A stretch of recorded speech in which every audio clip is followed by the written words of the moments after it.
Alright, hey guys, Cole here, welcome back to another video. So, sorry this took so long to come out. I was not feeling like recording. I was super tired and I sounded dead. So, this is like, I finally have enough energy to record now. So, finally, the long-awaited, kind of part 2 of the thumbnail tutorial. So, today we're making clickbait thumbnails, which are quite different from the other thumbnails that we're making. So before I get into this, software we need is Minecraft, Photoshop, and then of course a few mods for Minecraft to make this a lot easier. For the mods, the only mod you're really going to need is custom NPCs, but World Edit as well as Optifine makes this all a lot easier, so I recommend getting those. Links to all of these will be in the description, and let's get into it. Okay, so I'm actually doing this thumbnail as a commission, so yeah, I'm going to be using their skins for everything. Alright, so once we have all our mods here, I recommend downloading a map to whatever you want to do, unless it's just a survival world, but like in this case you can see I have a lot of worlds that are like Minecraft maps, like in Hypixel, and because I need to make a lot of Hypixel related thumbnails. For example, this one that I'm making is people using proximity chat in Hypixel Bed Wars, so I'm going to use a Bed Wars map, so you can download them on YouTube. You can find people who have links to them. A tip for choosing the map: if they don't give you a map to use, I recommend choosing one with a lot of green in it, because for example, ones like this, I have no idea how to pronounce that. This is like an all gray map because it's all made out of mycelium. It's just not gonna look good in a clickbait colorful thumbnail. Don't choose maps like that, please. Alright, so I just got it in, and I just want to say something really quick. Don't mind the fact that I have Pixelmon, okay? That was for another thumbnail, okay? We're just not going to talk about the Pixelmon thing in the corner. Here we are in a Bed Wars map. So first you want to find the spot where you're going to, make the whole scene. Alright, so I think this island will work like this. We can Photoshop the Pokemon out. Don't worry about him.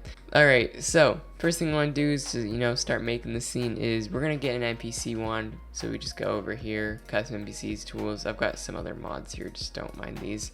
NPC wand, here it is.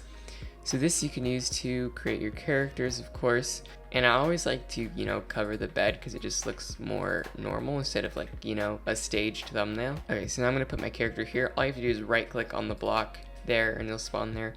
And I always do a few things at first. First thing is click on this, make the name hide. Click on the model, edit, eyes, and then make this none, because you don't want it to have like realistic eyes because it just looks very wrong. And then you can click right here, and now you can type in the IGN of the player to get their skin. So here's one of the names. This, I'm not going to try and pronounce that. And we can just press the X here, and now you can see here's their skin. Now, custom NPCs hasn't been updated since 1.12. There are no more versions after that, and it doesn't support Alex arms. So, alright, so now what? Now we're going to right click again. I'm going to go to AI, movement, and then rotation, body, set this to manual, and we can rotate this to, whatever we want it to be. And you always press the X to like get it to update, because sometimes it doesn't want to update. You can also just click on another menu like there, but it's kind of hard to see. So I want to get him somewhere in between, maybe like 120 degrees. Yeah, like that. That's what I like. Alright, so now how do we pose the character? All you have to do is right click, go to advanced, and then in this job area, go to the left a few times, and here we have puppets. Now if we go to edit, we can control all the rotations of the character. So I'm going to go ahead and make the pose that I want. I'll be right back.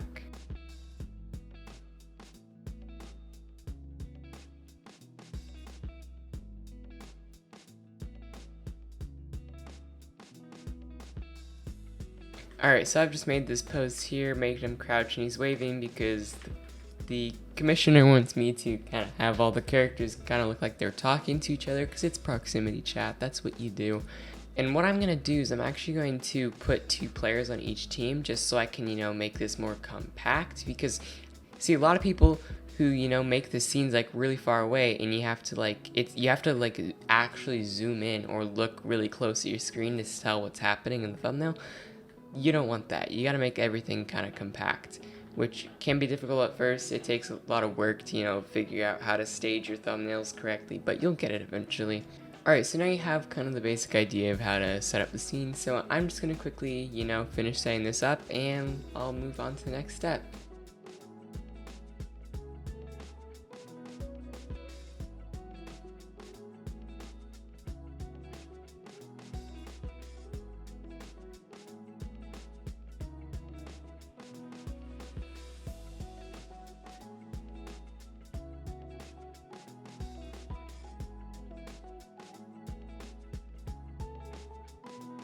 Alright, so I finished off the scene. Here's what we got. Now we have to figure out how to get a screenshot. So in my last tutorial I said go to 30 FOV, and as usual go to 30 FOV because it just is the best. And I'm gonna go into F1, and now we kind of have to position ourselves where we want the screenshot. There you go. I think right here is perfect. So now what I'm going to do is I'm going to press F2 on my keyboard, and now we have the screenshot. Alright, so now here we are in Photoshop, and I'm going to create a new document, and I'm going to make it 1920 by 1080. That is the thumbnail size, and I'm going to press create. Alright, so here we are in Photoshop. Now I'm going to go ahead and copy our screenshot to Photoshop, and I'm just going to delete this background layer. Alright, so first thing we're going to do is we're going to get rid of the sky. I'm going to use the magic wand tool for that. So I'm just going to grab the magic wand tool here, left click on this blue, and make sure you have this turned off unless there is blue in the thumbnail besides the sky. What this setting does right here, if this setting is off right here, you can see it'll select everything with this color, even in these little bits in between the leaves. So just make sure you have that off to delete the sky, because it'll get in between all the little bits. So you can just press delete on our keyboard, and now we got rid of the sky. Alright, the next thing we're going to do is we're going to select all the characters and put them on new layers. So what I like to do for that is grab the object selection tool, which actually works pretty well. Not perfectly, but it works okay. And then we can, clean it up a little bit after. So I'm going to drag over the character like this and just give it a little bit to load. And now we have our selection around our character. Now, like I said a second ago, it's not perfect. So I'm going to grab my magic wand tool, make sure this is turned on so it doesn't select everything of this color. And I'm just going to, finish selecting the parts that it didn't select, like this block of wool right here.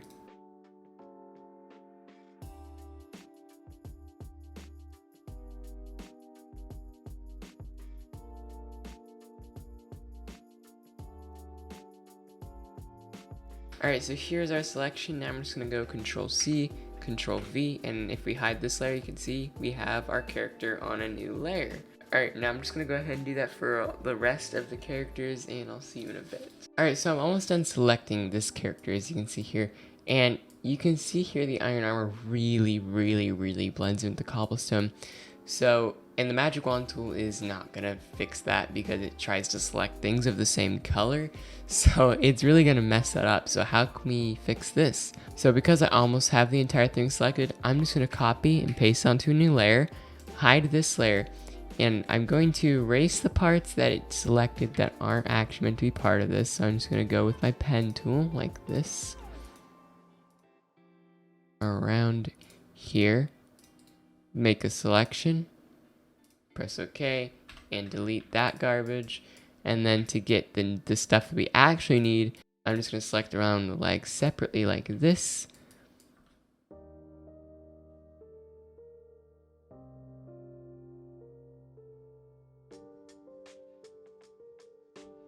And I'm going to right click, make a selection, press OK. And then once we have this selected, I'm just going to copy, paste, and then we have these two different layers, and all you need to do is just merge them like that, Control E. Alright, so you can see here we have all four of our characters selected. This is the background hidden, this is the not hidden. Alright, so the next step is to add our color corrections. So to do that, I'm going to go over to adjustments. If you don't see this, you can go window, adjustments, and it'll appear, and I just like to keep it here. This is just how I have my Photoshop laid out, and I always start with brightness. So I'm going to do a CC for each layer because it kind of takes a different CC for each layer to make it look just right.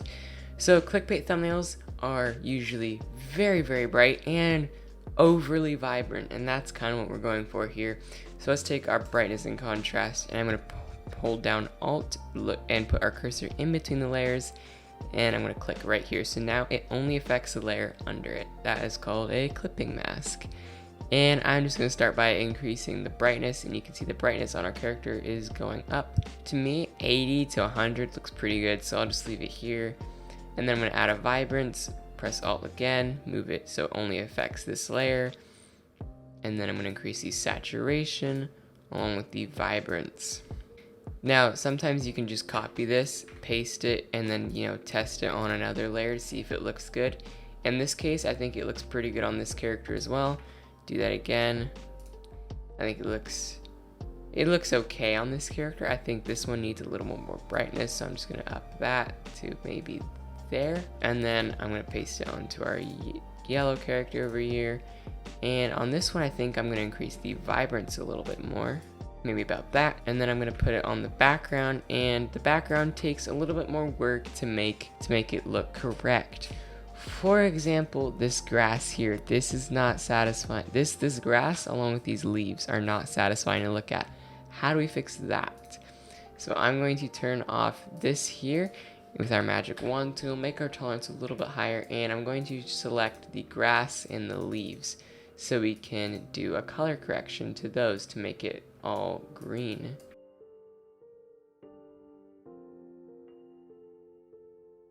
I'm going to copy this, paste it onto a new layer above the original grass layer, and then for this, what we're going to do is we're going to go vibrance, and we're going to increase it to the max on both levels, add a brightness and contrast, increase that to probably the highest, and then to make this not yellow and more green, we can go Control U, and it'll bring up this menu right here, and we're going to go colorize, and then we can go saturation, we increase this, but we're just going to bring it over to green, but like a normal Minecraft green, because that just looks kind of wrong.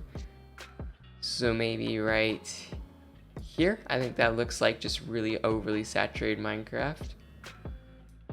About there. Alright, so now we have this all set up. So now I'm going to merge the color corrections with the layers here. So I'm just going to do like, so I'm just going to select this and this, Control E, this and this, Control E, this and this, Control E, this and this, Control E. And you get the point. So now we have all of our layers with the color corrections applied, and yeah. Alright, so now to keep the layers organized, I am going to name all of them, just because I like to keep everything I do organized. So I'm going to name the background to BG, name this to grass. Alright, so now I've got all my layers organized, you know, they got the names of the players, the grass, the background, you know. Alright, so now I'm going to add a layer style to our characters, because if I were to zoom out, you know, this is how you see on YouTube, about 15%. You can see right here we're zoomed out 16%. This is how you'd see on YouTube right now. The characters blend in with the background a lot. So how do we fix this? We're going to apply a layer style. So I'm just going to click on one of our characters. I'll just click on this red one right here. I'm going to move this so we can see. And here is the layer style menu. So over here I'm going to add an inner shadow. And I'm going to set it to white, set the blend mode to normal, make the opacity 100, make the choke 100, and make the size 0. And you're mostly just going to play with the distance right here. So you can see here it's going to create this outline like this. And we don't want to make it too big, something like that maybe. And now you can see there's an outline here, so the character actually stands out. And you can go ahead and copy this layer style, right clicking, copy layer style. I'm going to select all of these characters and then paste. And now you can see here they all have their selection around them. And then don't forget to set your angle to 120, because 90 just looks stupid. And you're probably thinking, Cole, what is this? This is areas where we didn't actually select it, so there's like an empty bit right here. That's okay, you will not notice that. Even at 20%, you cannot see it. Alright, now we need to do something about the sky, because there's just a transparent background right here, obviously. So for the sky, I didn't make the sky that I use in my thumbnails, if you're wondering. I used the sky from Jackson's Thumbnail Essentials Pack V2, which now is free, so I will link that in the description. You guys can download that, and that's where I like to get my sky from. So I'm just going to go ahead and open that up. And here's what the pack looks like. I'm just going to hide these, and I'm going to go straight to the Minecraft skies, new style, and then this, I like to merge it, grab my selection tool, select the entire thing, and then do Control C, Control V. It takes a little while to load. And then we can copy this second layer right here, and we're just going to paste it into our project. I'm going to set this to the bottom layer. Obviously, I'm just going to move it down here, rename it to sky. And then I always like to include the sun in the sky, and the sun is over here actually. And I'm just going to rotate the sky by going edit, transform, horizontal. Now the sky's over here. We can resize this a little bit, move the sun over here, and yeah. So now that looks pretty good. Now for text, I won't be doing text in this thumbnail because it doesn't really need it. But if you were to add text, you want to keep it simple and use clickbaity, bouncy fonts. That's how I like to describe the fonts. I don't really know how to describe it correctly, but I usually just use the word bouncy or squishy there. I don't know. That's how I do it. So my favorite font that I use in almost every clickbait thumbnail I make is Burbank. Don't use the condensed version. The condensed version looks terrible. I will leave a download link in the description so you can download this font. And I'm going to create some text. And because this is a proximity chat thumbnail, I'll make text that says proximity chat. So I'll just type in proximity, and it's really small right now. Don't mind that. We can resize it here. I'm going to create another one that says chat, and now resizing our text to make it, actually look good. I'm going to move it into the middle here, and I always make the, bottom layer of the text be the same size as the top text, so it's like this kind of. Move it up a little bit so it looks like this, and I'm going to move it into the corner, and now I'm going to apply a layer style to this. So always keep your layer styles simple. You don't have to go crazy on them, okay? So I'm going to double click our proximity layer here, and I'm going to add a color overlay. You can also add a gradient overlay, but I always prefer color overlay. And you want to use colors that stick out, for example, yellow, green, red, or blue. Those colors are the colors that stand out the most. Most people use yellow, including me. I like yellow. So I'm going to move it to maybe here. I think that's a good color of yellow. Always use, the brightest. You don't want it to be dark at all. And then I'm going to add a stroke, make it black, and then, don't make it too big. Fat layer styles just look dumb. We're going to add a drop shadow, make the opacity 100, keep the blend mode on 100. Make sure this is black, not some weird off black thing. I don't know what to call it. And then for this, don't make it 120 degrees. Because you have these 120 degrees, all you have to do is untick, use global light, and it'll change it back to 90. If it doesn't change back to 90, you could type in 90 right here. And now we can just do this. And then always make sure the stroke size is the same as the drop shadow size. You can see here our stroke size is 6, so we're going to make our drop shadow size 6 as well. So we've got our text here. This is the simplest form of the clickbait text. You can go a step extra by adding an inner shadow. Keep the blend mode on normal, the opacity on 100, and we're going to get more of an orangish color. So like that color right there, maybe a little more saturated like that. And then you can tick this off, and we're going to make it down. We're going to make it negative 90 degrees like that. And now you kind of got this little thing here. I prefer without the inner shadow just to make it more simple, easier to look at. I know most people don't do this, but I use it really, really simple. And then usually for the bottom text, I'd copy this layer style, paste it here, and then make this white instead of yellow.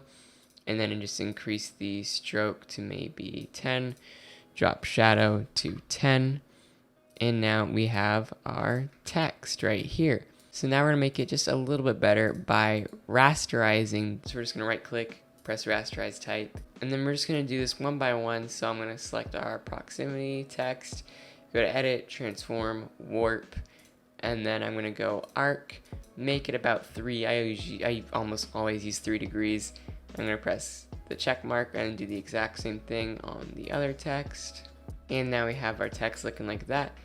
And I'm just going to move it into the corner about here. Make sure it's not getting cut off like this. Just make sure it's somewhat, like that.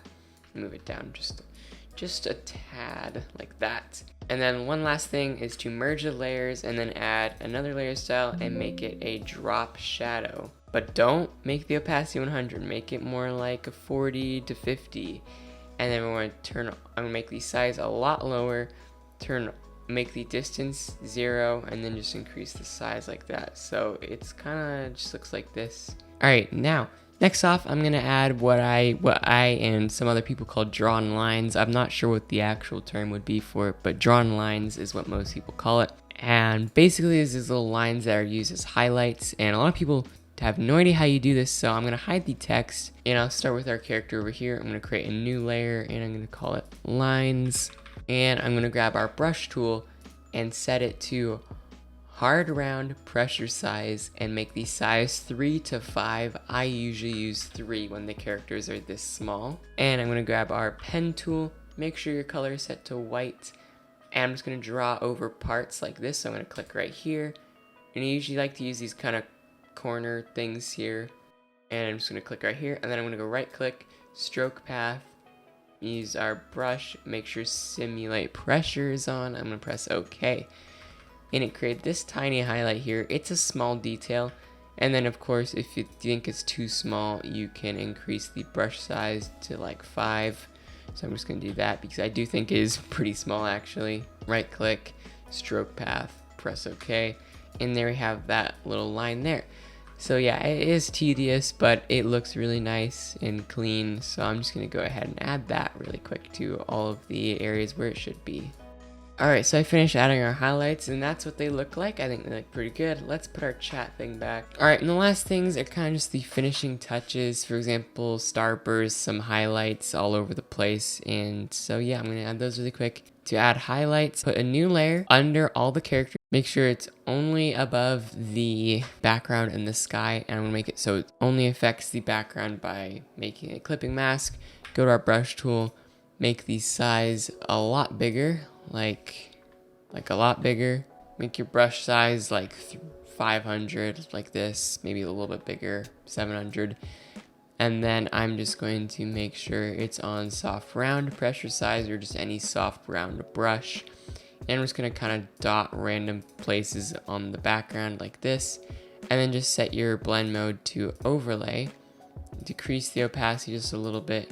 And now you got these little highlights all over the place. If we were to hide this, see, it looks a little bit dull. And then we just got these little bright highlights, and we can add some more if we think there's more places to add them. So now it looks like this. Last thing is the starburst. I'll just add one of the starbursts I have really quick. Alright, so I added our starbursts, and I think the thumbnail is finished. So here's what it looks like. I'm pretty proud of it actually. To save our thumbnail, I'm just gonna go File, Save As. Some people use export and then save for legacy. I don't know what the point of it is. Apparently it like saves the file, but it's like a lot higher quality. I don't see a difference. I think it's kind of pointless, so I just use the typical save as. And then you can just save it wherever you want. Make sure you save it as a PNG, by the way. Alright, so that's it for the clickbait thumbnail tutorial. If you guys did like this tutorial, please like and subscribe. I'll have more tutorials coming out in the future. The next one will probably be the 3D thumbnail tutorial, like the ones I used to use on my channel a lot. And yeah, I'll see you guys later. Bye.